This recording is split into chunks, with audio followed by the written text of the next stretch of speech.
Hey, and what's up, buddy? While I was still looking for a place to fulfill my retro cravings, I came across a place called Wild Bill's Nostalgia Center. I passed by this place many times, and this is the first time I've ever stopped by to check it out. After finally being here, I fell in love with the place. Unfortunately, I came too late. William Wild Bill Ziegler died on April 12th last year, 2017, at the age of 70 of a sudden heart attack. He was a local celebrity. The ownership was turned over to his children, whom after 1 year found it very difficult to keep the place running. So on September 30th of this year, 2018, Wild Bill's will officially be closed for good. He had a wild taste. His father was a clown for the Ringling Brothers and Barnum and Bailey circus, so this would explain why he's so interested in all this unusual circus kind of stuff. 34 years ago, he opened this Wild Bill's on Main Street in Middletown. In 1996, he bought this 45-acre land with a large building that used to be a 1940s style nightclub and turned it into his bigger store. He then used the rest of the land to display the carnival things that he collected. You can't enter them, but you can look at them. Now to some, this stuff seems a little creepy, but now knowing Wild Bill, it's more entertaining.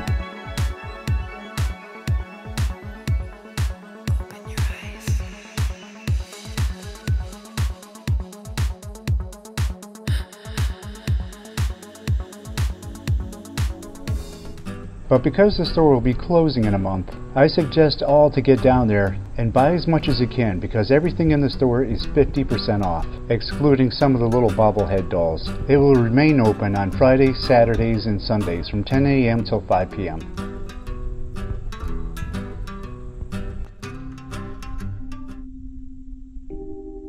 This, I guess, is some sort of a jack-in-the-box. I think this is when it's motorized, where it would slowly raise the head out of the tower. Still, pretty creepy.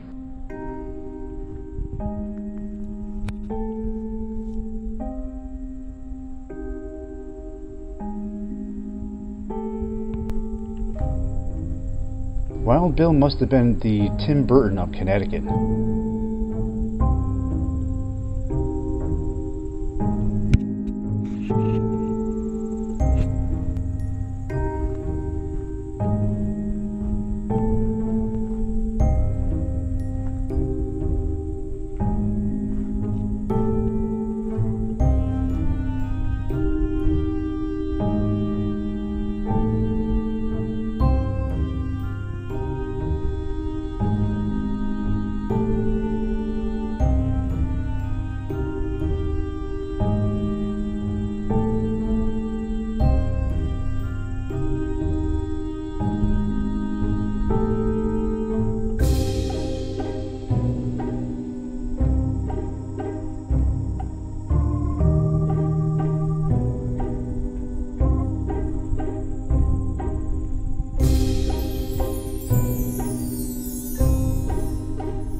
I can remember when these rides used to have that splintery wood seat, and they hurt like hell when you hit some bumps.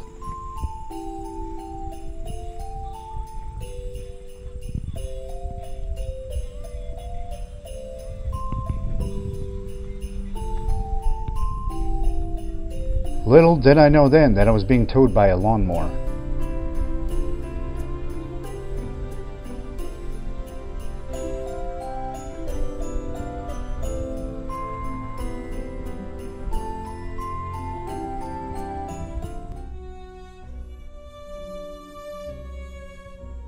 This entrance gate is totally decayed and gives it a more creepy look.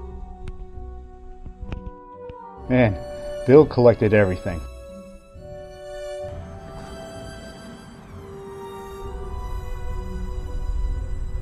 Like I said, there are some strange things on this property, but that's what makes it appealing.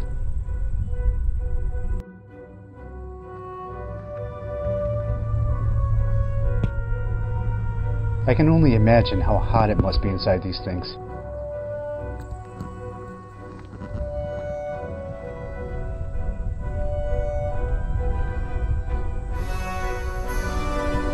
Looks like the set of some movie, doesn't it?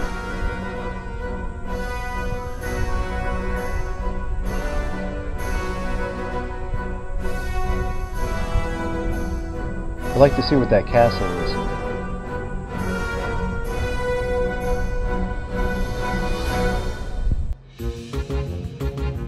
This looks fun and inappropriate.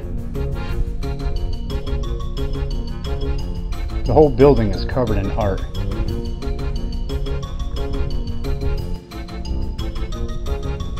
I don't know if this came from a carnival or somebody did this for Bill, but it's nice. But this clown, his eyes, not good.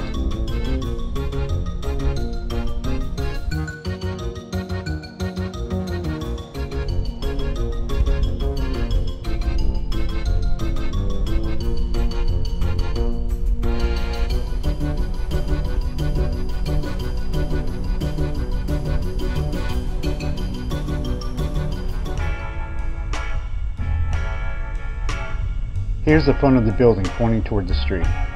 That on top is Wild Bill himself. He used to have the head sway back and forth. I guess it was motorized, but it's not running anymore, sadly. Check out the little half of a Volkswagen sitting on top of the door. This has to be the most entertaining entrance in Connecticut. I mean, this is wild.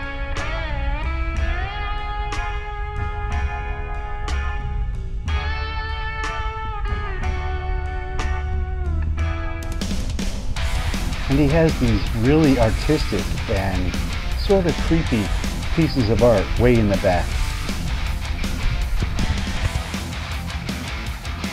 This metal demon type dog is just too cool. I'd never get it, but it's nice to look at once in a while.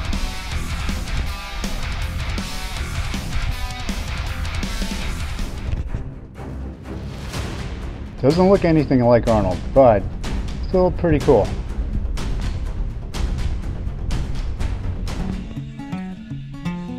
Now to show you some of the cool things that you can find in this place. Frank Zappa had beer? Never knew that. These were a must-have back when I was young.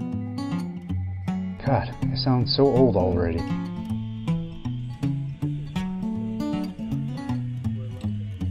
Remember when JR got shot back in the 80s? Such a big deal.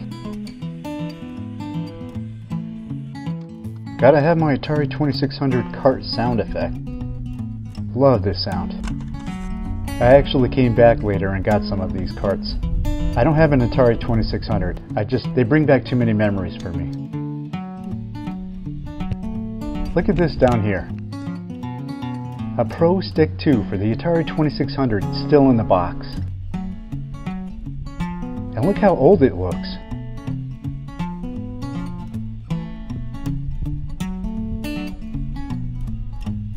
Oh, it could also be used with the Commodore. I guess it had the same adapter?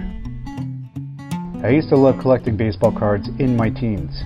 I really wanted to get some 1986 season though, but I could only find 87 and 88. A boombox and a cooler in one. An actual Atari 2600 in its own entertainment center. But for $165, I think that's a bit steep. Great condition though. Lots of boxed figurines here. Starting lineup used to be huge. And look, Star Wars figurines for $15, and now that the store's closing, they're half off, so you can get these for about $7. And here is a huge selection of vinyls. These racks actually rotate around so you can get your records on the other side. I would love to get these Kiss records. I never really cared that much about Kiss, maybe for a few songs like Detroit Rock City, but having these albums kind of represents my past. I was a rocker.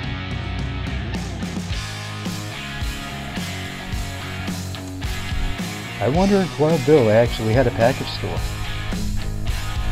A lot of people had Halloween posters on their walls back in the day.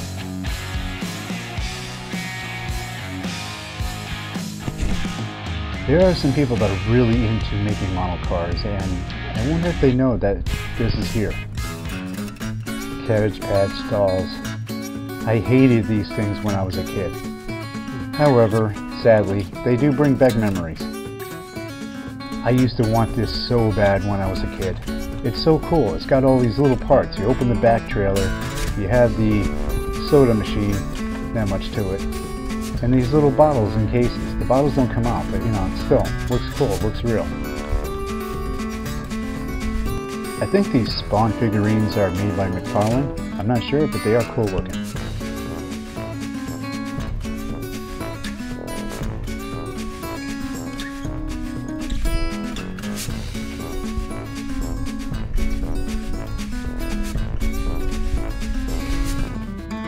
And a whole wall of DVDs, VHS, and tape cassettes, with some 8-tracks.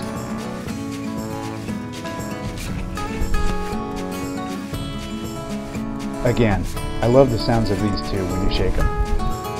Here's some toys made in Korea. These are small remote-controlled devices that just roll around on the floor, with inflatable robots installed on top. And another, made by Radio Shack. Wow. So futuristic.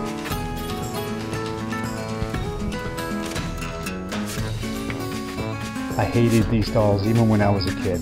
Sometimes some girl would be playing with these and I would shake the doll or whatever and one of the eyelids would get stuck. And that alone would freak me out. Because who knows, maybe it was alive and it was just winking at me.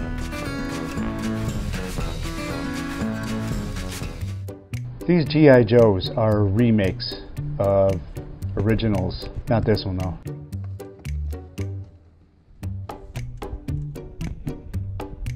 Like this one. It was made probably around 2000.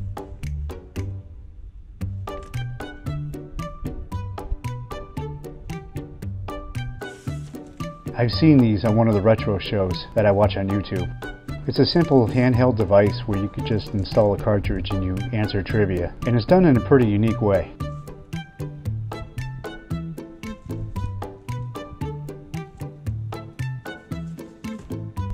Bermuda Triangle was such a big deal, and now here's a board game made for it. 1976, wow. And get this, a bowling tour board game. This is just crazy. I wonder if somebody actually got addicted to playing this board game. 1979, and probably the last time they ever made something like this. And when kids threw toys at one another back in the day, this probably hurt. That Hugo doll, man, that's just, no, I would never play with that. What a way to mess with your mind.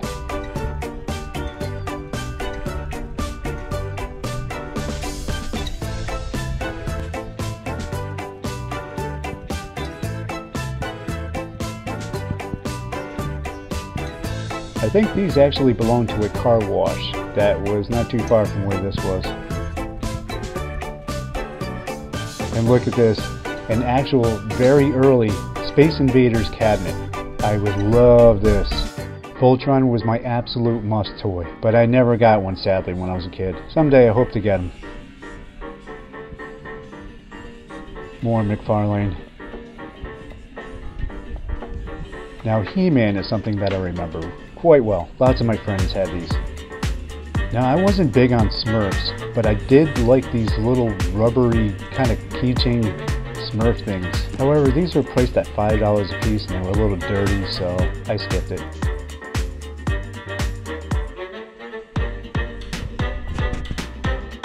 And this was probably like the biggest set, I think, for G.I. Joe. I've never heard of this Transformer, but if I knew of it when I was young, I probably would have died for it.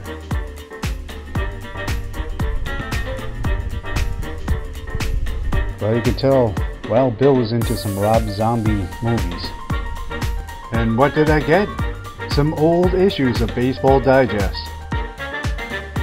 The 1988 Whole Year Topps Baseball Card Set and the 1987 Topps Whole Year Baseball Set. Well, that's all for now. Be sure to stop by Wild Bill's before it closes on September 30th. Like I said, Fridays, Saturdays, and Sundays from 10 to 4 p.m. Everything excluding some of the bobblehead things that they have near the entrance is all 50% off. Plus you can haggle some of the prices.